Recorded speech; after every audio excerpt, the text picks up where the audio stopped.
মুহূর্তে লক্ষ্মীপুর ও গাজীপুর থেকে যুক্ত হয়েছেন সহকর্মীরা। তবে শুরুতে লক্ষ্মীপুর থেকে জানাবেন সহকর্মী আব্বাস হোসেন। আব্বাস, রাজনৈতিক পট পরিবর্তনের পর চাঁদাবাজি নিয়ে নতুন কোনো অভিযোগ আছে কিনা?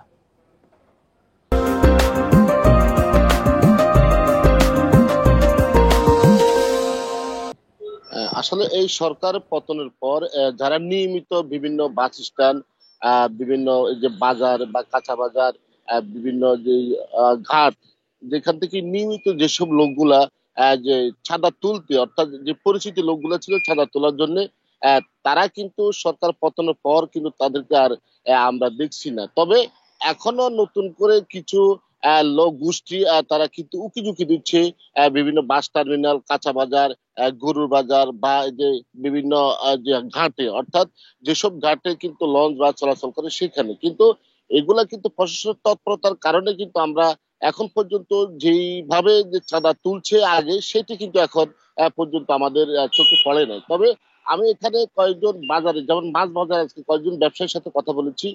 তারা যেটি জানিয়েছেন, তারা যেটা আগে নিয়মিত যেভাবে চাঁদা দিতে হতো, কিন্তু এখন গত 2 সপ্তাহ ধরে, অর্থাৎ এই সরকার পতনের পর থেকে কিন্তু তারা আসলে সেভাবে তারা কিন্তু চাঁদা দিচ্ছেন না। কিন্তু যদিও চাঁদা দিচ্ছেন না তারা বলছেন, কিন্তু এর মাঝেও কিন্তু তারা বলছেন কিন্তু একটি গোষ্ঠী এখন কিন্তু উকিঝুঁকি দিচ্ছে তারা চাঁদা নেওয়ার জন্য, এরকম একটি কথা বলছেন। একই অবস্থা কিন্তু বলছেন কাঁচা বাজারে যারা ব্যবসায়ী রয়েছেন তারা।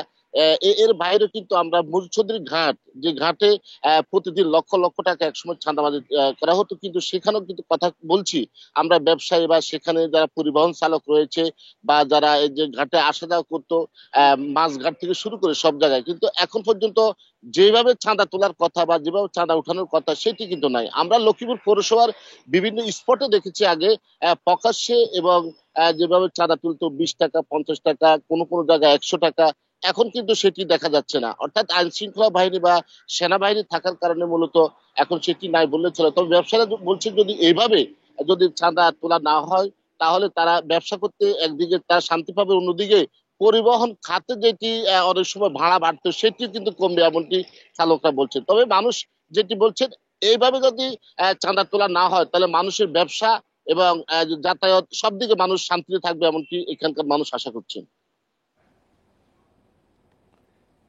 আব্বাস হোসেন সাথে থাকবেন। এবার গাজীপুর থেকে জানাবেন সহকর্মী আবুল হাসান।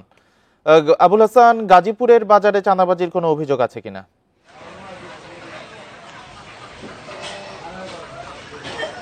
দেখুন, সরকার পরিবর্তনের পর প্রায় 2 সপ্তাহ হয়ে গেছে। এর মধ্যে চাঁদাবাজির যে বিষয়টি সেটি নিয়ে কিন্তু এখন আমরা ব্যবসায়ীদের সাথে কথা বলে যেটি জেনেছি যে নতুন করে চাঁদাবাজির তাদের কোনো অভিযোগ নেই। তারা যেটি জানিয়েছেন যে 2 সপ্তাহ আগেও যেখানে একটি গাড়ি ঢাকা থেকে চান্দনাচর অর্থাৎ গাজীপুরে আসতে 1000 টাকার বেশি চাঁদা দিতে হতো, সেই চাঁদাটা কিন্তু এখন আর দিতে হচ্ছে না।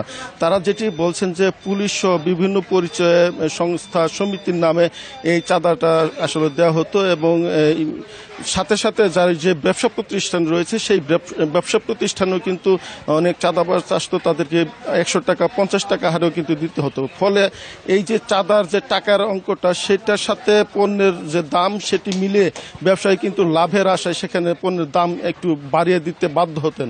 ফলে যেই পণ্যটি স্বাভাবিক উৎপাদন যেখানে হয়েছে সেই তুলনায় কয়েক গুণ কিন্তু বেড়ে যেত যখন একজন খুচরা বিক্রেতার কাছ থেকে একজন ক্রেতা কিনতেন। এই অবস্থায় কিন্তু শুধু কাঁচা বাজার না, মুদি, মনোহারি এবং যে পোল্ট্রি ব্যবসায় আছে সব ক্ষেত্রে কিন্তু এটার প্রভাব ছিল। আমরা গত কয়েক বছর ধরে কিন্তু এটি লক্ষ্য করেছি, এবং এখন ব্যবসায়ীরা যেটি বলছেন যে 2 সপ্তাহ ধরে তাদেরকে কোনো চাঁদা দিতে হচ্ছে না। তবে বিক্ষিপ্তভাবে কয়েক জায়গায় কিন্তু নতুন কিছু লোকজনের আনাগোনার কথা আমরা জেনেছি, এবং গতকাল শ্রীপুরের মাওনা এলাকায় 2 জনকে কিন্তু শিক্ষার্থী এবং জনতা ধরেছে চাঁদাবাজির অভিযোগে। এবং এখন যেটা হয়েছে যে পরিবহন সহ বিভিন্ন ক্ষেত্রে কিন্তু এই চাঁদাবাজিটা এখন নেই। বিশেষ করে অটো রিকশায় কিন্তু অনেকেই চাঁদাবাজি করতেন, 20 টাকা 50 টাকা হারে বিভিন্ন পরিবহন সেক্টরে চাঁদাবাজি ছিল, এবং এটি 2 সপ্তাহ সপ্তাহ ধরে বন্ধ থাকায় এর সুফল কিন্তু অনেকটা বাজারে পড়েছে এবং নিত্যপণ্য কাঁচা বাজার সহ বেশ কিছু পণ্যের দাম এরই মধ্যে কিন্তু কমতে শুরু করেছে বলে আমরা জেনেছি এবং ব্যবসায়ীরা বলছেন এখন যে অবস্থা আছে যদি তাদের চাঁদা দিতে না হয় সেক্ষেত্রে পণ্যের দাম তারা কমাতে পারবেন এবং তাদের যে ব্যবসা পরিচালনা সেটি তাদের জন্য সহজ হবে এবং তারা বলছেন নতুন সরকার যেন এই ব্যাপারটি মনিটরিং করেন এবং নজরদারি করেন, তাহলে তাদের যে ব্যবসায়ী পরিবেশ সেটি তারা অক্ষুণ্ণ রাখতে পারবেন এবং মানুষ জীবনযাত্রা যাতায়াত কেনাকাটা সব ক্ষেত্রে কিন্তু এটার প্রভাব থাকবে বলে তারা মনে করছেন। এই ছিল গাজীপুরের কাঁচা বাজারের বাজার পরিস্থিতির সর্বশেষ। লক্ষ্মীপুর ও গাজীপুর থেকে বাজারে চাঁদাবাজির বিষয় নিয়ে জানাচ্ছিলেন আমাদের সহকর্মীরা।